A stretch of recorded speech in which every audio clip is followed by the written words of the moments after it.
सर्वोच्च न्यायालय आणि कोलकाता उच्च न्यायालयाचे न्यायमूर्ती CS कर्णन यांच्यातला वाद चिघळण्याची चिन्ह दिसतात। कारण सर्वोच्च न्यायालयाचे मुख्य न्यायमूर्ती JS खेहर यांच्या नेतृत्वाखालील 7 न्यायमूर्तींच्या खंडपीठाने कर्णन यांची वैद्यकीय आणि मानसिक तपासणी करण्याचे आदेश दिले। त्यासाठी पश्चिम बंगालच्या पोलीस महासंचालकांना वैद्यकीय पथकाला मदत करण्याचेही आदेश देण्यात आले।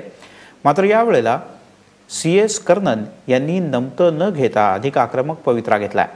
माझ्या तपासणीसाठी येणाऱ्या अधिकाऱ्यांचं मी निलंबन करेन असे आदेश कर्णन यांनी दिले।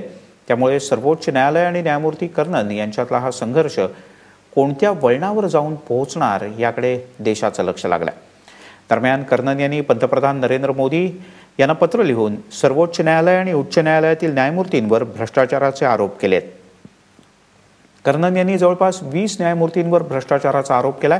यानंतर सर्वोच्च न्यायालय आणि कर्णन यांच्यातला जो वाद आहे तो खऱ्या अर्थाने सुरू झाला।